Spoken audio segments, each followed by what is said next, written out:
we've been going through the different genealogies, right, as of late in Chronicles. Also, Chronicles is about a chronicling of the different lines, right? So, yesterday we were talking about, well, not all. We were talking about the tribes, the family of Levi, right? The Levites, and the dwelling place of the Levites, right? We were talking about how, they didn't have an inheritance. Their inheritance was God, right? And so the other tribes had to give them a place to live. So the Levites are scattered around at the promised land, and they didn't have their own specific area, which makes sense, right? Because you want the priests everywhere. You don't want all the priests located in one place. We were saying yesterday, like, imagine if all the pastors in America were all in Georgia. What about the rest of the country? So today, we're going to jump into chapter 7. And at some point, we're going to be talking about more about the Levites, their responsibilities and what they do. So that's going to be interesting. So for now, let's just start off with chapter 7.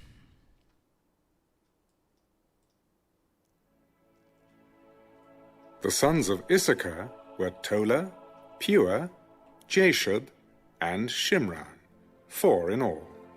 The sons of Issachar. Who is Issachar? Was it one S? Issachar. Who is Issachar in the Bible? Issachar was Jacob's 9th son, an ancestor of one of the 12 tribes of Israel.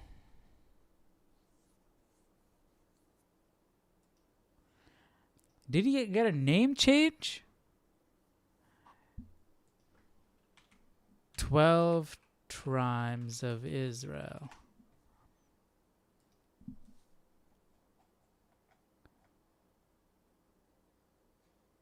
Oh, so Issachar was one of them. Okay, I don't know why I didn't remember that name.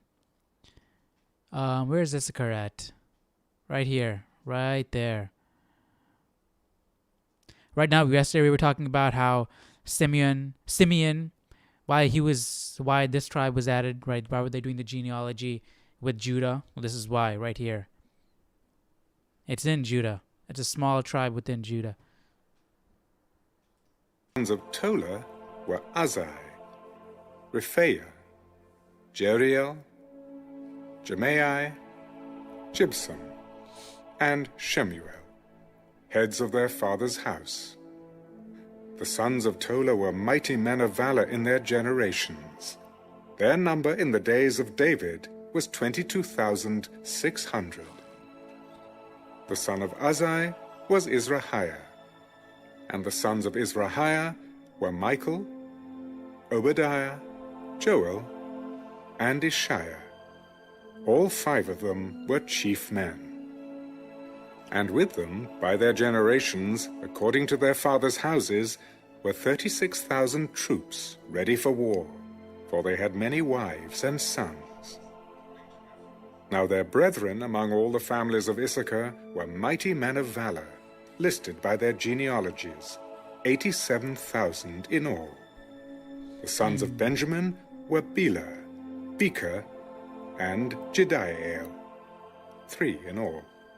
The sons of Bela were Esban, Azai, Aziel, Jeramath, and Iri, 5 in all. They were heads of their fathers' houses, and they were listed by their genealogies, 22,034 mighty men of valor. The sons of Becher were Zemira. And you remember what happened to Benjamin? The tribe of Benjamin got pretty much an entire genocide, right? Eleazar, Elioenai, Amri, Jeramath. They almost got completely wiped out. Anathoth, and Alameth. All these are the sons of Becher, and they were recorded by genealogy according to their generations, heads of their fathers' houses, 20,200 mighty men of valor. The son of Jediael was Bilhan, and the sons of Bilhan were Jeush, Benjamin, Ehud, Kineana, Zethan, Tharshish, and Issachar. All these sons of Jediael were heads of their fathers' houses. There were 17,200 mighty men of valor, fit to go out for war and battle. Shuppim and Huppim were the sons of and Hushim was the son of Aher. The sons of Naphtali were Jaziel, Guni, Jezer, and Shallum, the sons of Bilhah. The descendants of Manasseh. His Syrian concubine bore him Machir, the father of Gilead, the father of Asriel. Machir took as his wife the sister of Huppim and Shuppim, whose name was Maacah. The name of Gilead's grandson was Zelophehad. But Zelophehad begot only daughters. Maacah, the wife of Machir, bore a son, and she called his name Peresh. The name of his brother was Sheresh, and his sons were Ulam and Racham. The son of Ulam was Bedam. These were the descendants of Gilead, the son of... That's funny how moms name their kids. They do that today too. Peresh and Sheresh. Machir, the son of Manasseh. Like similar sounding names. His sister, Hammoleketh, bore Ishhad, Abiezer, and Mahlah. And the sons of Shemida were Ahian, Shechem, Likai, and Aniam. The sons of Ephraim were Shuthelah, Bered his son, Tahath his son, Eladah his son, Tahath his son, Zabad his son, Shuthelah his son, and Ezer and Eliad. The men of Gath who were born in that land killed them, because they came down to take away their cattle. Then Ephraim their father mourned many days, and his brethren came to comfort him. And when he went into his wife... You remember who Ephraim is, right? Manasseh and Ephraim are Joseph's kids, and his inheritance went to them. ...conceived and bore a son, and he called his name Beriah, because tragedy had come upon his house. Now his daughter was Sheerah, who built Lower and Upper Beth-horon, and Uzzen-Sheerah, and Repher was his son, as well as Resheph and Telah his son, Tahan his son, Laodan his son, Ammihud his son, Elishama his son, Nun his son, and Joshua his son. Now their possessions... I still don't get why they do that. Why couldn't they just have said, and these are the sons, and then list the sons instead of saying his son after every single name? Places were Bethel and its towns. To the east, Naaran; to the west, Gezer and its towns, and Shechem and its towns, as far as Aiah and its towns. And by the borders of the children of Manasseh were Beth-shean and its towns, Taanach and its towns, Megiddo and its towns, Dor and its towns. In these dwelt the children of Joseph, the son of Israel. The sons of Asher were Imnah, Ishva, Ishvi, Beriah, and their sister Serah. The sons of Beriah were Heber and Malchiel, who was the father of Bizaeth. And Heber begot Japhlet, Shomer, Hotham, and their sister Shua. The sons of Japhlet were Pesach, Bimhal, and Ashvath. These were the children of Japhlet. The sons of Shema were Ahi, Roger, Jehabah, and Aaron. And the sons of his brother Helam were Zophar, Imnah, Shelesh, and Amul. The sons of Zophar were Suah, Hanapher, Shuel, Beri, Imrah, Bezer, Had, Shammah, Shilshah, Jithron, and Beerah. The sons of Jether were Jephunneh, Pispa, and Arah. The sons of Allah were Arah, Haniel, and Rizia. All these were the children of Asher, heads of their fathers' houses, choice men, mighty men of valor, chief leaders. And they were recorded by genealogies among the army, fit for battle. Their number was 26,000.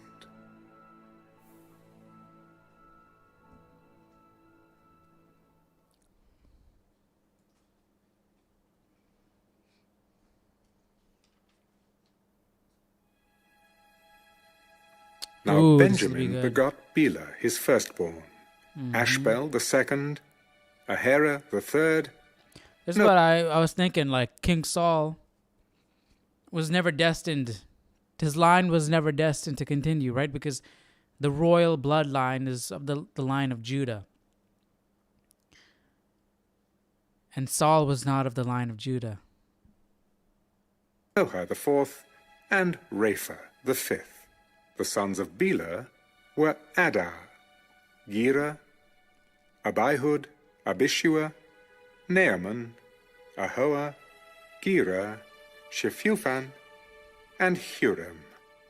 These are the sons. But I'm just thinking, after God anointed King Saul, and then King Saul turned out the way he did, God said he regretted anointing King Saul, like he made a mistake. That means he didn't know what was going to happen. So if he didn't know what was going to happen, that means he anointed King Saul thinking that this was the right choice. And if it was the right choice, why did he pick someone from the tribe of Benjamin when the tribe of Judah was declared, the royal tribe, like the Levites were the priestly tribe? I think there was something in, was it in Genesis where they were talking about the different tribes and,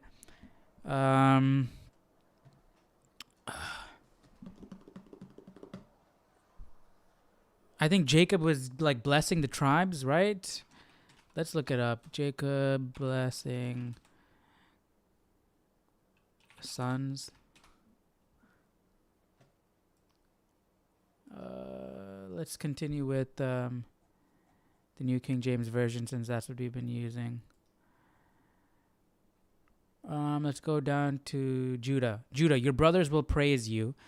Your hand will be on the neck of your enemies. Your father's sons will bow down to you. All right. So there's that royal bloodline. You are a lion's cub, Judah. You return from the prey. My son. So that's reiterating that your hand will be on the neck of your enemies, right? He's going to defeat his enemies and he will come back. Like a lion, he crouches and lies down. Like a lioness, who dares arouse him? The scepter will not depart from Judah. That means the royal bloodline will continue with Judah and it will not change, nor the ruler's staff from between his feet, until he to whom it belongs shall come, and the obedience of the nations shall be his. Not capital H. I would assume that's talking about Jesus. He will tether his donkey to a vine, his colt to the choicest branch. He will wash his garments in wine, his robes in the blood of grapes. His eyes will be darker than wine, his teeth whiter than milk. All right, now let's look. Where's Benjamin? Benjamin is a ravenous wolf. In the morning he devours the prey. In the evening he divides the plunder. And we know what happened to Benjamin. I forgot the reason why. Let's look that up. Tribe of Benjamin. Genocide.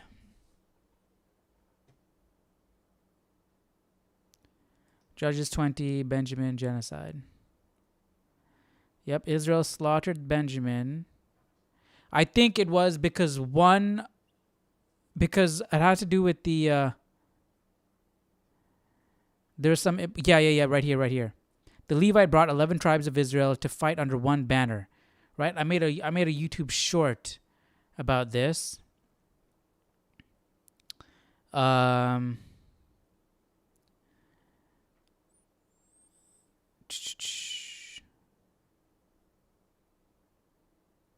Chapters 18 to 20 of the book of Judges. I think it was that YouTube short.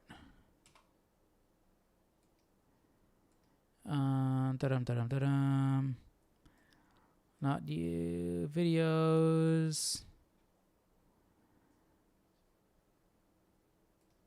So the 18 to man took 20, his right? concubine and brought her out to them.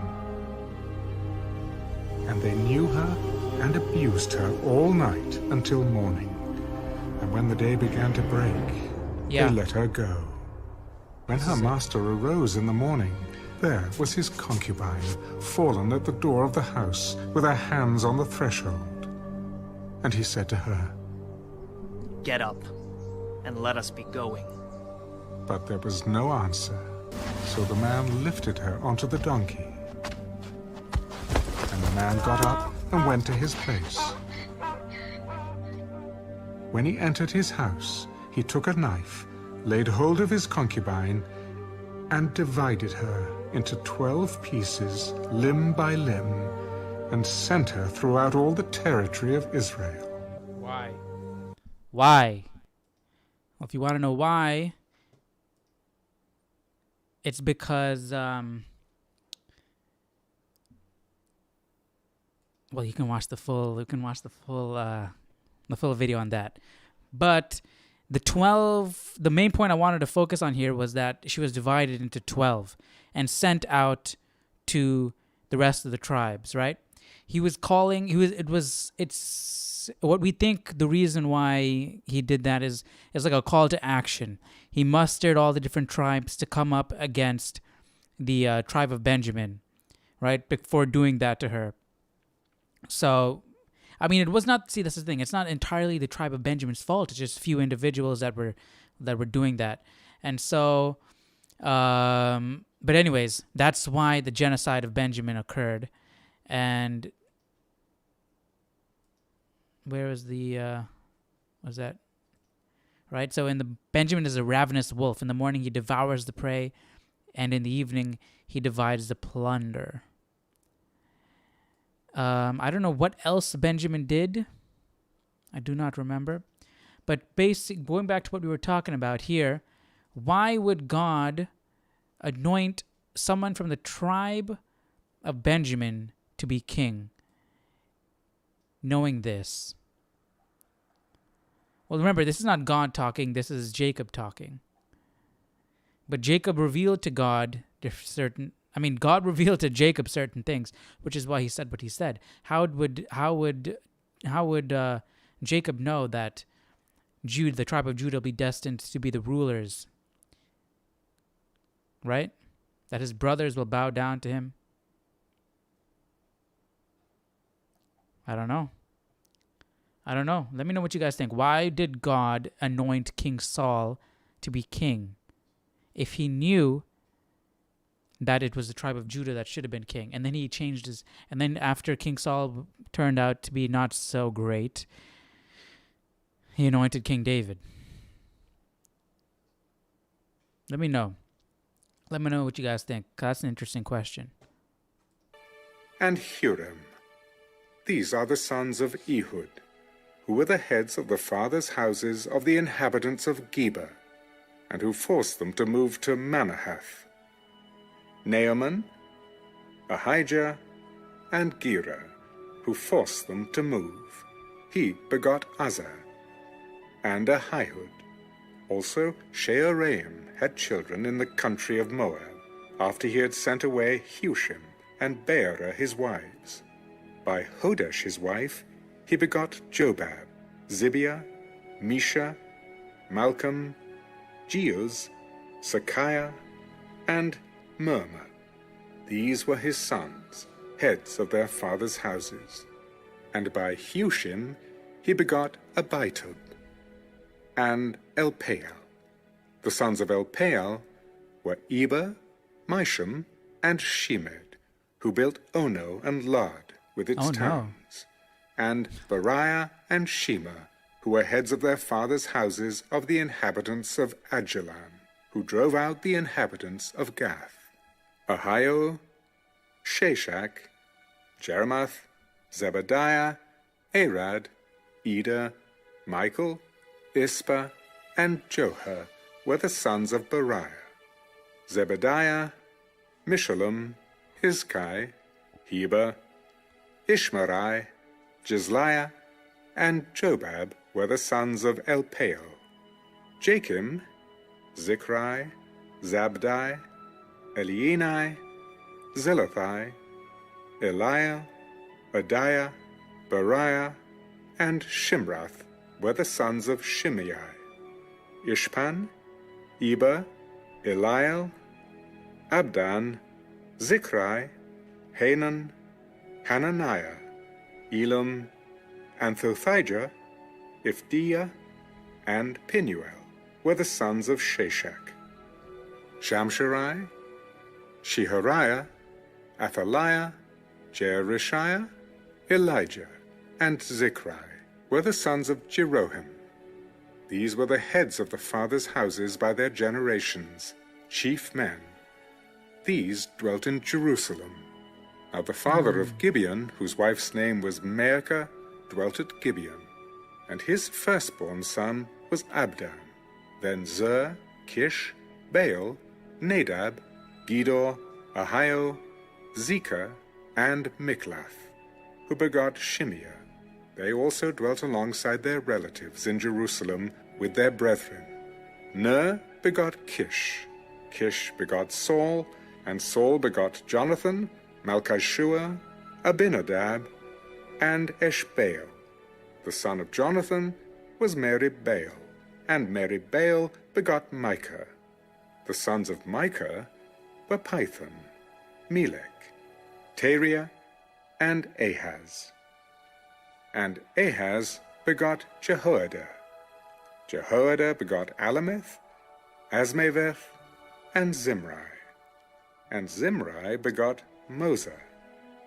Moza begot Bineah, Rapha his son, Eleazar his son, and Azel his son. Azel had 6 sons, whose names were these: Azrikam, Bachiru, Ishmael, Sheariah, Obadiah, and Hanan. All these were the sons of Azel. And the sons of Eshek, his brother, were Ulam his firstborn, Jeush the second, and Eliphelet the third. The sons of Ulam were mighty men of valor. Archers. A lot of these names are not repeated, right? I mean, some of them are repeated, but a lot of them aren't. So I'm curious, like a name like Azrikam, how common was that back in the day? They had many sons Bocheru. and grandsons, 150 in all. These were all sons of Benjamin.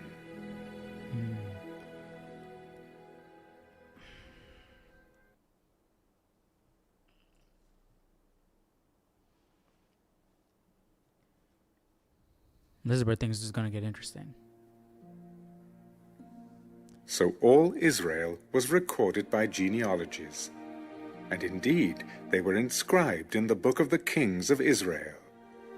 But Judah was carried away captive to Babylon because of their unfaithfulness, and the first inhabitants who dwelt in their possessions in the cities were Israelites, priests, Levites, and the Nethinim. Now in Jerusalem, the Who are the Nethinim?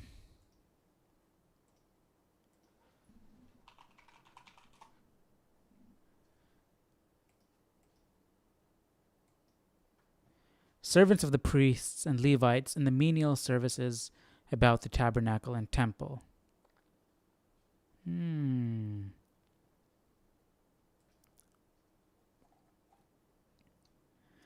Means given ones or those set apart. The Nethinim were a group of servants tasked with assisting the Levites in the service of the temple.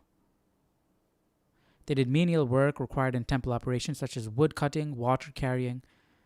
Most translations of the Bible refer to the group as temple servants. Older translations, such as the KJV, the King James Version, translate them as Nethinims. Yeah, Nethinim sounds a lot cooler than temple servants.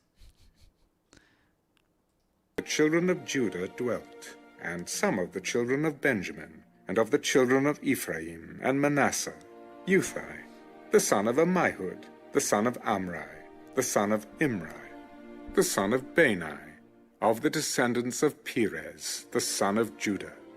Of the Shilonites, Isaiah, the firstborn, and his sons, Of the sons of Zerah, Jeuel and their brethren, 690. Of the sons of Benjamin, Sallu, the son of Meshullam, the son of Hodaviah, the son of Hasenuah, Ibniah, the son of Jeroham, Elah, the son of Azai, the son of Michri, Meshullam, the son of Shephatiah, the son of Ruel, the son of Ibnijah, and their brethren, according to their generations, 956. All these men were heads of a father's house, in their fathers' houses. Of the priests, Jedaiah, Jehoiarib, and Jachim, Azariah, the son of Hilkiah, the son of Meshullam, the son of Zadok, the son of Meraioth, the son of Ahitub, the officer over the house of God, Adiah, the son of Jeroham, the son of Pashur, the son of officer of the Melchijah, house of God. Maasai, the son of Adiel, the son of Jazerah, the son of Meshullam, the son of Meshillemoth, the son of Immer, and their brethren, heads of their fathers' houses, 1,760.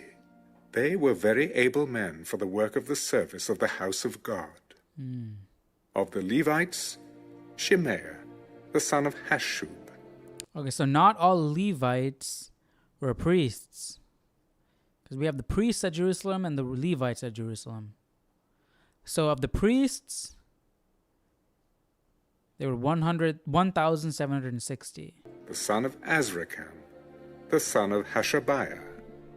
Of the sons of Merari, Bakbakkar, Heresh, Galal, and Mattaniah, the son of Micah, the son of Zichri, the son of Asaph, Obadiah, the son of Shemaiah, the son of Galal, the son of Jeduthun, and Berechiah, the son of Asa, the son of Elkanah, who lived in the villages of the Netophathites. And the gatekeepers were Shallum, Akub, Talman, Ahiman, and their brethren. Shallum was the chief. Until then they had been gatekeepers for the camps of the children of Levi at the king's gate on the east. Shallum, the son of Kori, the son of Ebiasaph, the son of Korah, and his brethren from his father's house. The Korahites were in charge of the work of the service, gatekeepers of the tabernacle. Their fathers had been keepers of the entrance to the camp of the Lord. And Phinehas, the son of Eleazar, had been the officer over them in time past. The Lord was with him. Zechariah, the son of Meshelemiah, was keeper of the door of the tabernacle of meeting.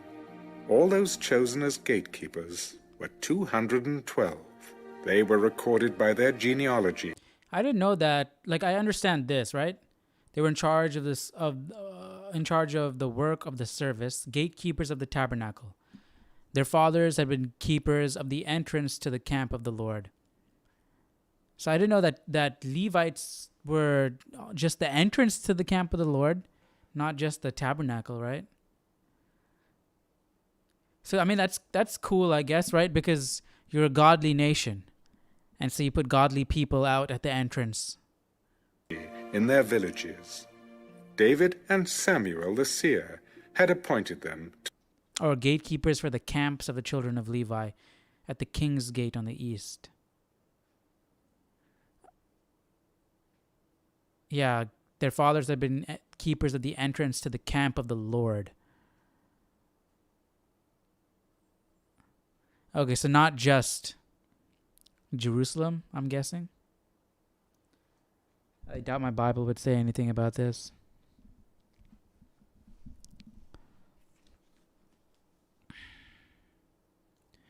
King's Gate on the east. This was the famous gate just east of the temple after the days of the wilderness tabernacle and since the time of Zechariah and the temple of Solomon.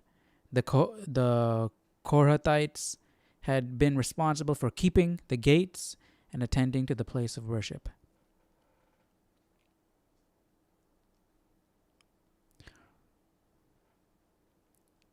As descendants of Kohath, Korah, and his line had close connections with priesthood. However, they could not be priests since they were descended from Izhar rather than Amram. Their close connection explains why these particular Levites ministered within the precincts of the temple.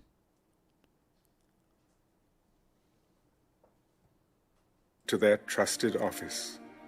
So they and their children were in charge of the gates of the house of the Lord, the house of the tabernacle, by assignment. The gatekeepers were assigned to the 4 directions, the east, west, north, and south. And their brethren in their villages had to come with them from so the time house to of the time Lord, for gatekeepers of 7 the house days. of the Lord. For in this trusted office were 4 chief gatekeepers.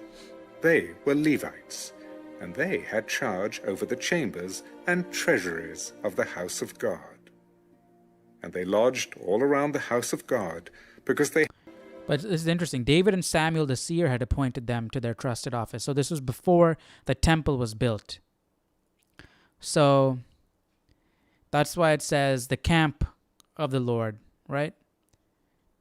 The camps of the children of Levi, keepers of the entrance to the camp of the Lord, right? Because there was no temple there, and in charge of the gates of the house of the Lord, the house of the tabernacle by assignment, right? So not the temple yet. They were Levites, and they had charge over the chambers and treasuries of the house of God. And they lodged all around the house of God, because they had the responsibility, and they were in charge of opening it every morning. Now some of them were in charge of the serving vessels, for they brought them in and took them out by count. They must have been so Some proud of in them their were appointed duties. over the furnishings, and over all the implements of the sanctuary. Like cleaning, making sure that they're okay and not damaged, and responsible for them, just in case something happens to them. And over the fine flour, and the wine, and the oil, and the incense, and the spices. So maybe replacing the flour, the wine, these are all perishable items, right? So replacing them, making sure that they're fresh and clean, made properly. And some of the sons of the priests made the ointment of the spices. Mattathiah of the Levites, the firstborn of Shallum the Korahite, had the trusted office over the things that were baked in the pans. And some of their brethren, Like the of showbread? the sons of the Kohathites, were in charge of preparing the showbread for every Sabbath. These are the singers, heads of the fathers' houses of the Levites, who We were lodged just in talking the about the chambers musicians chosen and by were free David from other duties, yesterday. for they were employed in that work day and night. These heads of the fathers' houses of the Levites. So that means they were, so that, like, if you entered the temple or entered the tabernacle, you'd be hearing music all the time. Were heads throughout their generations. They dwelt at Jerusalem. Jeiel, the father of Gibeon, whose wife's name was Maacah, dwelt at Gibeon. His firstborn son was Abdan, then Zur, Kish, Baal, Ner, Nadab, Gedor, Ahio, Zechariah, and Miklath. And Miklath begot Shimeah. They also dwelt alongside their relatives in Jerusalem with their brethren. Ner begot Kish. Kish begot Saul, and Saul begot Jonathan, Malchishua, Abinadab, and Eshbaal. The son of Jonathan was Merib-Baal, and Merib-Baal begot Micah. The sons of Micah were Python, Melech, Tariah, and Ahaz. And Ahaz begot Jerah. Jerah begot Alameth, Asmaveth, and Zimri. And Zimri begot Moza. Moza begot Bineah, Rephaiah his son, Eleazar his son, and Azel his son. And Azel had 6 sons, whose names were these: Azrikam, Bacharu, Ishmael, Bacharu, not Bacharu. Sheariah, Obadiah, and Hanan. These were the sons of Azel. Okay. So that is it for chapter 9. That's cool. We got an insight on what the Levites did. Right? We knew they were priests, but I didn't know that, they did gatekeeping, and we got to see what they were all responsible for. The different facets of the temple and the furnishings and all that. So tomorrow we're going to be jumping into chapter 10. The tragic end of Saul and his sons.